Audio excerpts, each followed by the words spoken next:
Hey everyone, it's Charlie from Daily Motor, and today we're taking a look at the 2020 Chevrolet Bolt EV.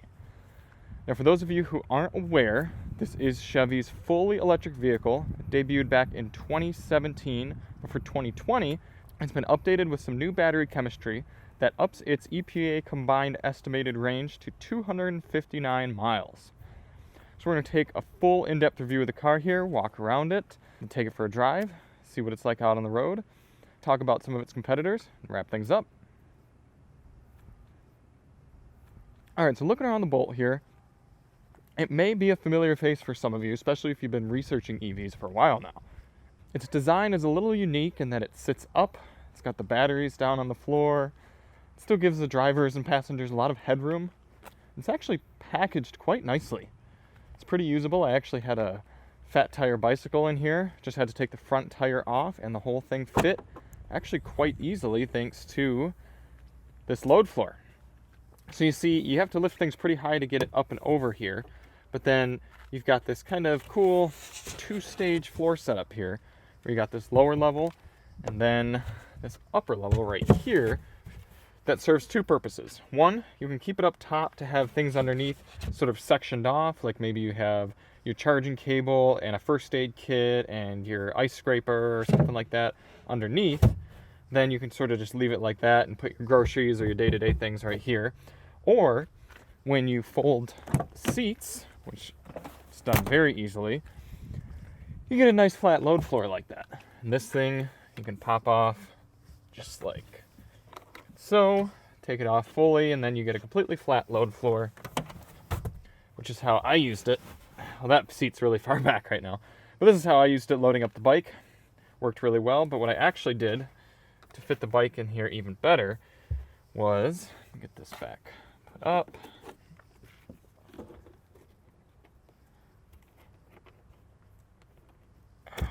Come on. There we go. Was I dropped this back down, and then my handlebars were able to go sideways, tire fit in their side, and the rear tire was in the back. So, pretty good usable storage. Oh no, this came off.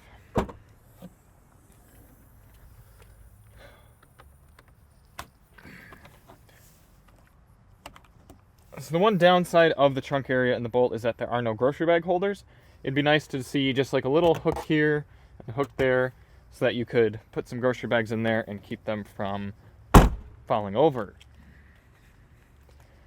In the back seat, there's actually a surprising amount of room as well. The interior, as you see, is a little bit funky. It's got this white and grayish, blackish leather. Feels pretty good. Feels pretty nice. Some parts are definitely cheaper than others, but the seats have a nice squish to them. The recline is a little steep, so you'd kind of want to, your back might get sore after a while riding back here, but the legroom is really good. I'm 5'10", and this seat's set for me. So you can see I've got plenty of knee room, good amount of foot room as well. Got two USB ports back here, a little fold down armrest. It's got some decent cushion and some grippy cup holders here. Nice to see.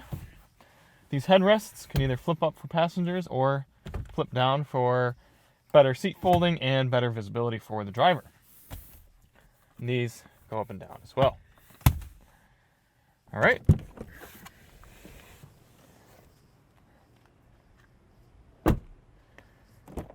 Up in the front here, we get to focus in on one of my main complaints with the Bolt, and that is the seat comfort. These seats are both narrow and thin in terms of their amount of padding. So if you push yourself into the back of the seat, you can feel a bar kind of in your middle back there. And then it might be kind of hard to tell on camera, but I am not a large person, and yet my thighs are coming up to the edge of both of these seats. And I've actually done a 3-hour road trip in a Bolt back in 2017, and that was my main complaint, was how narrow the seats were. And they haven't really changed that, so that's a little bit frustrating. I mean, there's not too much they can do. You've got this pretty large center console, and the car itself is just relatively narrow. But you do have manual seats, so that's a little bit of a bummer to see in this $43,000 car as well. You can see like a little bit of panel mismatching there. It's not really lining up properly. It lines up over there, not really over here quite so well. And there are definitely some cheaper materials, but I'm willing to make some cheaper material sacrifices in order to get a really good powertrain, which is what this Bolt has. So let's fire the car up here. Actually, one last thing before we do that. I would like to show you the trunk, or the, not engine, but the motors. Before we pop this here, there we are. Very light hood because it's very small. And look at that, no frunk in this one. Just your electric motors, and then getting into some batteries down there. You do have some fluids. You got a battery coolant, another battery coolant, I think another battery coolant back there, windshield washer fluid, standard 12-volt battery there. I'm kind of glad they didn't go with a frunk. As much as I like them, I think it's a little bit simpler to just have the whole cockpit push forward, put all your motors up there, and then have more storage in the back. Because, like, for example, loading my bike in, if they had moved things back a little bit to give it a frunk, then all of a sudden the space is less usable. I wouldn't have been able to fit a bicycle in as easily. Now, looking at the technology in the Bolt, it is starting to show its age a little bit. There's not quite as much information you can see in either the gauge cluster or the center infotainment screen as some of the other EVs. Some manufacturers, like Tesla's, for example, you can see exactly how many kilowatts you're using at any given time. You can kind of see different averages. You can see the exact percentage of your battery readout. You can sort of see moving maps on how it's used. And the Bolt has some of that info, but it's just a little bit simpler in how it's laid out. Some of the explanations aren't quite as clear. I mean, here you have like driving and accessories, climate settings, battery conditioning, what's used up your kilowatt hours since the last charge. And then you can see up here in the gauge cluster, you've got your average miles per kilowatt hour, as well as a live readout, distance since there's reset, tire pressure, average speed, a few other random things. In the center console here, you've got this little storage compartment, but then if you lift it up, you've got a much bigger one here. It goes way deep down in there, so you can store some of your permanent things that'll be lost in there forever. Other than that, you got this nice deep storage area that actually goes back under the cup holders a good amount. These two very simple cup holders that don't really wedge a cup in, so certain things might not fit, certain things might be too loose. Some blank buttons here. I don't really understand why, because this is a top level trim with every package, so what are those supposed to go to? I'm not sure. And that's about it in terms of interior surprises for the Bolt. It's a little simple, but I almost kind of like it for that. All right, let's get out on the road.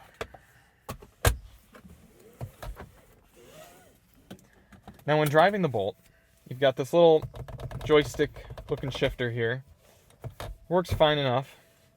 You can either drive in standard D mode, which gives you kind of a similar to a gasoline car's amount of regen, or you can put it in L mode, which is going to give you a large amount of regen.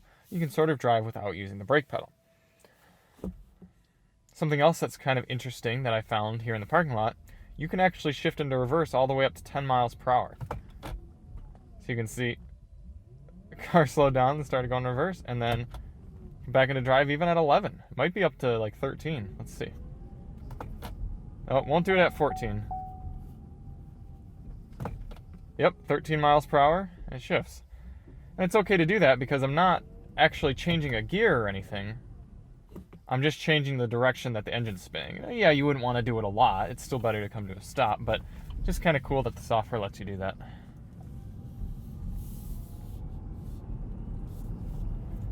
So right now I'm just driving around in D, and you can see when I take my foot off the pedal, it kind of just coasts along. We get about 7 to 10 kilowatts of regen. If I put it down into L and let my foot off the throttle, it slows down dramatically. So I'll go through these stop signs here, and you'll be able to see I'm not going to use the brake pedal at all.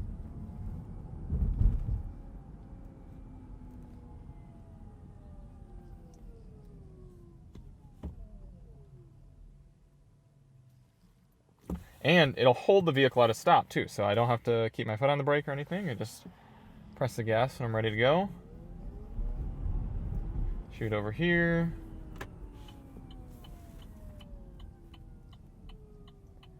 And then off I go. No brake pedal needed. Now, if you do apply the brake pedal, you're going to get a little bit of extra regeneration. And if you want to utilize that, you can use a paddle here on the back left side of the steering wheel. And that'll give you maximum regeneration to slow you down as much as possible without using the physical brake pads.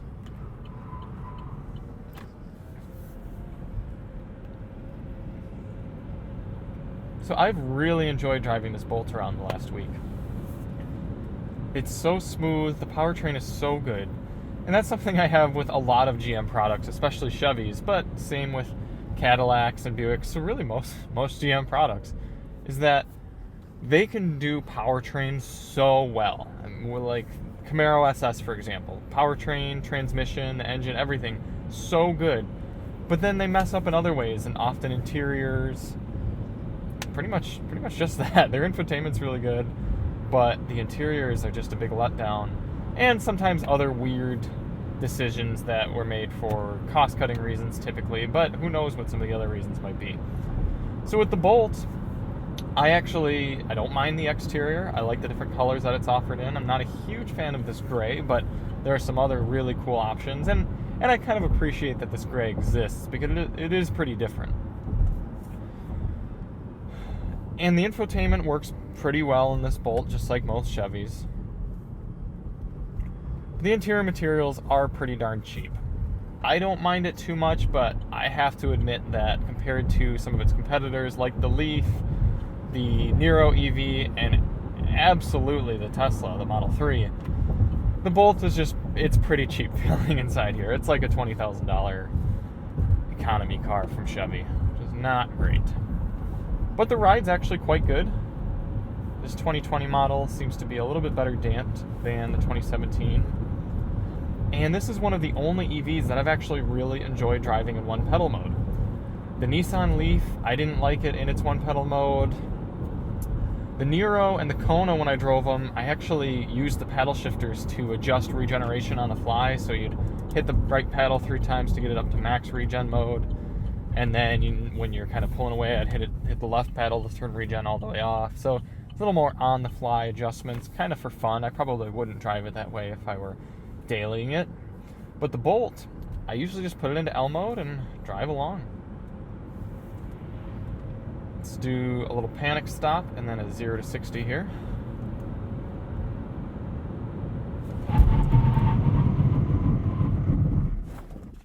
Whew. Pretty decent in terms of the distance. Very controlled. Now this is going to be interesting. We're going to do one in, let's turn traction control and stability control off. And then sport mode. Brake. And gas.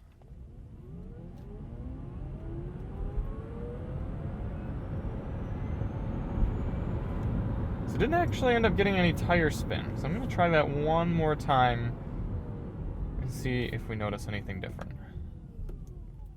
Frustratingly, it does turn stability control back on once you get over a certain speed. Okay. I'm going to put it in drive for this. There we go. That was more dramatic.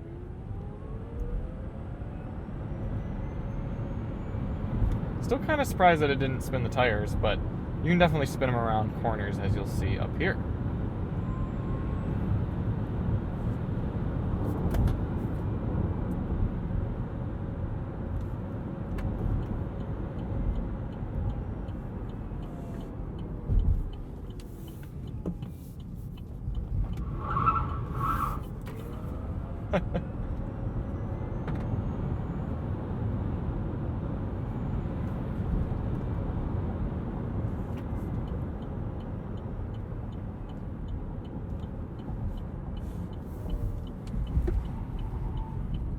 The Bolt isn't any canyon carver, but it is kind of fun to hustle. It's got that low center of gravity and all that torque. So I'm going to turn stability control back off. And when we turn left onto the highway here, we will light them up.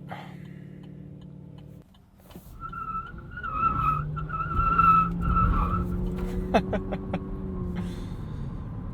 what you get with electric torque. Let's race this Mustang.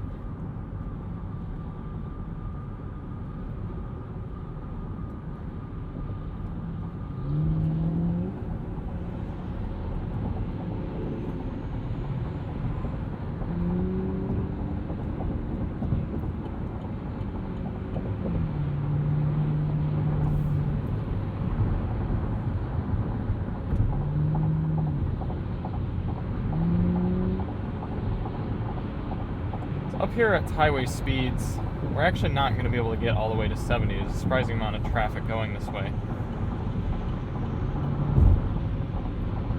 But the Bolt is actually still pretty comfortable. You do notice a good amount of road noise and wind noise, just because there's such an absence of any sort of engine noise. But it's not too bad. It's pretty comparable for a car of this price range and kind of this size and quality. The real bummer just comes in how much range you lose when you're driving on the highway. I've been driving it around for a week, and I reset the trip at 180 miles ago, and just before I started this test and have been hooning on it, I was averaging 4.2 miles per kilowatt hour. That's pretty good. It's right around what EPA recommends for the type of driving I've been doing. But when you're going on the highway, especially if you have any sort of climate control, if you're going 70 or 75 miles per hour, the range is just really going to drop. And it compounds that frustration with the fact that these type of vehicles, these normal EVs, normal I mean not Teslas, don't have access to a really broad range of chargers. And DC fast chargers, level 3 chargers. I was able to do a 320 mile road trip in a Tesla Model 3 long range. The trip usually takes me about 4 hours in a gasoline vehicle, and in the Tesla it took me 4.5. I got about 3/4 of the way up there, got my battery down within like 15 miles of range, hit a supercharger, went inside, used the bathroom, bought a few groceries I needed, came back out, and I had enough range to get home. More than enough. And that was only in about 20-25 minutes.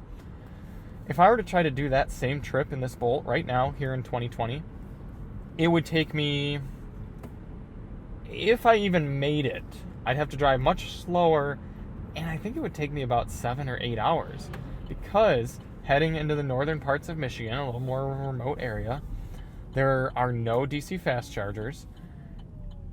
And even at those DC fast chargers, I'd have to ensure that it was free. That's the other advantage that Tesla has with the supercharger network, is every set of superchargers includes 8 to 10 to 12, possibly even more, charging stations at that one, or individual chargers at that one charging station.